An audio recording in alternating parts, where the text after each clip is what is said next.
Okay, so let us talk about agrometeorology. Okay, so in this one, in the agrometeorology, it is one of the important area, and the question used to come from here. So first, I'll just talk about something, the background. Okay, so there is we know about weather. Okay, this weather is a indicator of a meteorology, or it is a atmospheric component. This weather is responsible for almost it affects the 2/3 of a crop productivity. Yield का जो productivity का 2/3 को affect करता है, ठीक है। और जो अदर फैक्टर हैं, other factor are like soil factor is there और मैनेजमेंट फैक्टर। जो मैनेजमेंट फैक्टर हैं वो कितना करता है, 1/3 को। नाउ वन थिंग, एक चीज देखते हैं, do you know this formula? एक चीज है, मैं ऐसे ही बताता हूं आपको। यील्ड इक्वल टू, यील्ड का क्या मतलब होता है, genetic factor and environmental factor. ये वाला पता है आपको? हाँ, कोई भी चीज यील्ड होता है, यील्ड है, यील्ड का मतलब होता है आउटपुट। जैसे प्लांट हाइट इतना है, कितना, 2 फीट का, 2 feet plant height is there. क्यों 2 फीट है, 4 फीट क्यों नहीं है, 4 फीट क्यों नहीं है? Why there is not 5 feet? Because there is a two reason. The gene which is regulating the height is a one factor. अब gene is a for regulating the 4 feet height, 2 feet height, so 2 feet होगा। Extra यदि 0.2 हो गया, 2.2 हो गया, and that 0.2 added is because of a good environment. Good environment, nutrient अच्छा दिया, good nutrient came because the good soil is there, and other is a good climatic environment is there. Suppose the genetic capacity is a 2. Genetic capacity is a good 2 feet height के लिए responsible है, ठीक है। But the environmental factor जहां पे वो फसल लगा है, those environmental section is not good, तो क्या होगा वहां पे कि उसका जो हाइट है 2.1 हो जाएगा, और अच्छा होता तो 2.5 भी हो सकता था, इन्वायरमेंट का 5 हो जाएगा। Are you getting? तो जेनेटिक का दो genetic is responsible for 2 feet height, तो 2 फीट ही होगा, वो बदलेगा नहीं। उसको बदलने के लिए आपको ना प्लांट ब्रीडिंग प्रोसेस पे जाना पड़ेगा, एंड उसको जैसे आप चाहते हो कि 2 फीट हाइट का प्लांट है और आप चाहते हो 4 फीट का हो, तो उसके लिए कुछ जीन ही ऐसा डालना पड़ेगा जो रिस्पॉन्सिबल है 4 फीट हाइट के लिए। Are you getting? और मैं एक कैरेक्टर को बोला, हाइट को, नंबर ऑफ ग्रेन है, एक पौधे में 10 ग्रेन पैदा होते हैं, तो किस बेस पे है, 10 है जेनेटिक फैक्टर की वजह से। और यदि अच्छा क्लाइमेट हुआ तो वो जो है ना 15 हो सकता है, और बैड हुआ तो 11 ही रह जाएगा, 10 से एक ही जुड़ पाएगा। Are you getting? So yield is responsible. So now gene this genetic composition को, जेनेटिक कंट्रीब्यूशन को you can't change. Who can change that one? A plant breeder.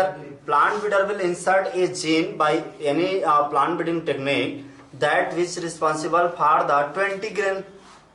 Got it? If you want 20 grain in a one plant, but if you want, agronomist can add that small layer. कौन सा को?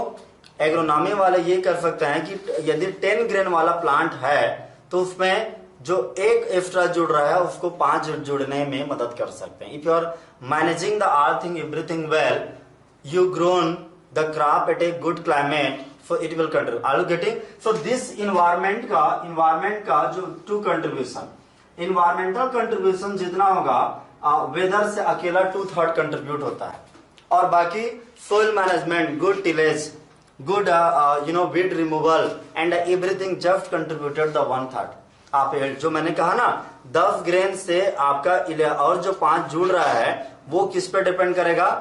Weather पे अकेला 4 का depend करेगा। 4 grain अच्छा weather की वजह से हो सकता है।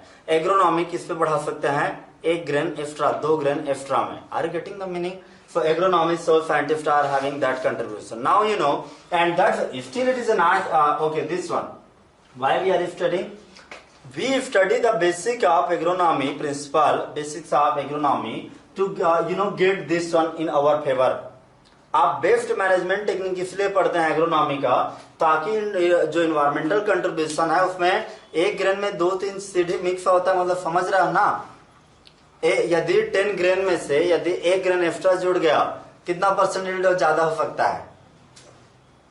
हाँ, ऑलमोस्ट 10%, 9% तो बढ़ ही सकता है, तो 9% यील्ड मजाक है क्या? समझ रहे हैं ना? तो एग्रोनॉमी का भी अपना कंट्रीब्यूशन रहता है। In example it is same. Weather का तो बिग कंट्रीब्यूशन रहता है, 4 ग्रेन एक्स्ट्रा आ जाएंगे तो कितना परसेंट बढ़ जाएगा? 10 में से 4 एक्स्ट्रा बढ़ता है, मतलब ऑलमोस्ट 40% के आसपास। So that's the reason we are studying the metrology. And now let us talk to the exam point of view why it is important that metrology. Let us first I talk about the meteorology. My target is a meteorology. So meteorology, in the beginning I said the meteorology is a part of a geography. जो geography है, भूगोल है, उसका एक part है. Here we are studying the agrometeorology to maintain the crop. Let us talk metro. Metro जो शब्द है वो क्या है? It is derived from the meteoro. Meteoro. और meteoro का मतलब होता है above the sky. क्या होता है? above the sky, आकाश के ऊपर। तो कौन सा लेयर, कौन सा लेयर की बात कर रहे हैं? एटमॉस्फेयर की कितनी हाइट होती है? 1600 kilometre, 1600 kilometre. Beyond that one, that exosphere thermosphere से भी ऊपर। Got it? So that layer is called the above the sky. We are talking this one, meteoros above that one. That is the meaning. Meteorology का मतलब क्या होता है? This one. Basically this terminology is derived from the किस word से निकाला गया? Greek word से। तो एग्जाम में यही पॉइंट है कि मेट्रोलॉजी किस शब्द से डिराइव किया गया है। ठीक है, basically the metrology deal about A above the sky parameter, and basically in very simpler word we say that it is a atmosphere. The component which is above the sky we say the atmosphere. उनको atmosphere कहते हैं generally, in general. ठीक है, so basically what is a meteorology? Meteorology is a study of atmosphere in a simpler meaning. क्या है? Meteorology is a study of a atmosphere in a simpler term में. Now the person which work on this aspect meteoros में, ठीक है, वो कौन था? Aristotle. आप इतिहास देखेंगे तो Aristotle has done the many work. वो कहता था ये तारे, ये satellite, are you getting those one? This satellite वहां पे है, this object is roaming like this one. मतलब किसी ने पहली बार कहा कि धरती से ऊपर एबव द अर्थ चांद तारे हैं, कुछ satellite and some pigment object are surrounding to the earth. तो कौन था? Aristotle. Okay, he is known as a founder of a metrology. इसे कोई फाउंडर ऑफ मेट्रोलॉजी कहा जाता है। ठीक है, founder of metrology aspect. Okay, some more thing in generally what is the meaning of this one? That the atmosphere is a 1600 kilometer, but our main concern is the measure what we are concerned is with the lower atmosphere, and lower atmosphere means that 20 kilometer. Our agriculture and everything is just regulated by a 20 kilometer. हमारा जितना भी agriculture के point of view से, because we are not interested on those extra atmospheric study, those are not having, since we have to limited with this one. Is it clear? So let us talk about this one. Our just lower atmosphere. What is the meaning of a lower atmosphere? Lower atmosphere means that below the 20 kilometer. Okay, up to the 20 kilometer, not below. Up to the 20. धरती है, धरती के ये height कितना height तक? 20 kilometre of the earth above is called the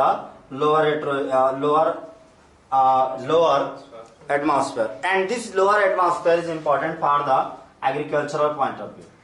ये कौन कौन से लेयर है, कौन कौन सा स्फीयर इसमें आता है? एक तो आ गया आपका ट्रोपोस्फेयर. ट्रोपोस्फेयर की हाइट कितना होता है? 8 से 18. कई जगह में 8 होता है, कई जगह में 18 होता है. So on an average 10 kilometre के आसपास होता है. और सम पार्ट क्या होता है? स्ट्रेटोस्फेयर. तो 20 किलोमीटर का है तो क्या कौन कौन सा आएगा? मेन ट्रोपोस्फेयर आ जाएगा 100%, और कुछ पार्ट आपका ट्रोपोस्फेयर आ जाएगा. तो ये जो stratosphere, that is a basically, ये क्या है originally?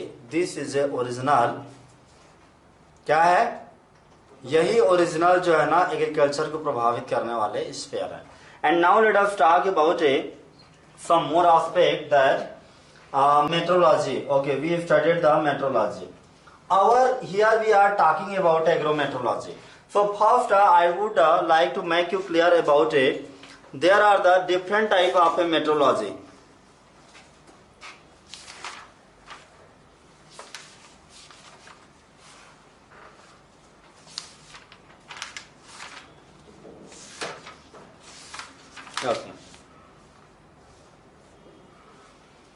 Okay, so let us making you clear about some time of agrometeorology. ठीक है, कुछ agrometeorology के ब्रांच है. So just get it the name branches. एक दो उसमें इंपॉर्टेंट है इसलिए है ब्रांचेस ऑफ मेट्रोलॉजी. कौन कौन से ब्रांच है एग्रोमेट्रोलॉजी के? One is agrometeorology, agrometeorology, got it. Another is a marine meteorology, marine aviation, और एक है डायनामिक मेट्रोलॉजी, डायनामिक, और न्यूक्लियर. वन इज हाइड्रोमेट्रोलॉजी, हाइड्रोमेटियोरोलॉजी, और एक है आपका nuclear metrology.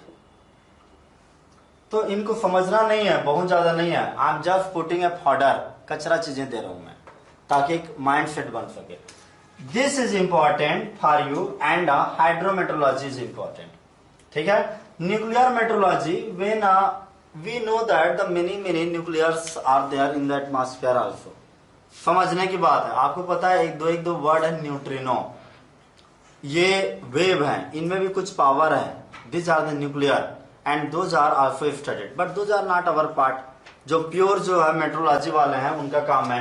Dynamic which are change, this one aviation, जो एविएशन है ऊपर में जहाज वगैरह चलते हैं वो भी मेट्रोलॉजिकल स्टडी करते हैं. Marine, that in the marine में भी है, ओशियन में, वो भी स्टडी करते हैं. Our main concern is a two thing, agrometeorology and hydrometeorology. What do you mean by the hydrometeorology? Hydro means water. That you know about hydrological cycle, which is a hydrological cycle is a cycle which represent the movement of a water from the atmosphere to the lithosphere, from the lithosphere to the hydrosphere, and the hydrosphere to the biosphere, and it make the circle. आसमान से पानी जमीन पे आता है, जमीन से समुद्र में जाता है, समुद्र से बायोलॉजी वाले यूज करते हैं जो बायोलॉजिकल चीजें हैं वो, और फिर वो चलते रहता है. That is called the hydrological cycle. So basically, study those aspects of a hydrology is called the hydrometeorology. Hydrology. What is a hydrology? Hydrology is a study of a water, special in terms of rainfall and runoff. ठीक है. एक hydrology भी शब्द है, वो उसी का part है. So hydrometeorology it is there. शब्द आपको पता होना चाहिए. And agrometeorology, study of a meteorology in relations with the crop production is called the, क्या है यहाँ पे, crop plus meteorology is there. Got it? So it is nothing but it is just a part of a meteorology. It is a meteorology are used in the this one. Now I'll just go to the, you came to know about a agrometeorology. Here I will just go to two more things. Okay. As I talked, we just discussed the atmosphere. Okay. So you know, let us first our object is we will discuss about a atmosphere, and one more important thing is that the atmospheric parameter are there. हमने meteorology talk about atmosphere, so I will just talk about atmosphere first. Okay, let us talk the atmosphere, then we will talk on the. Later, when we come to the atmosphere, we will study about it, two other concepts. One is called the weather concept, and another is called the climate concept. ये दोनों concept के बारे में पढ़ेंगे. So first, I will talk on the, किस पे बात करते हैं?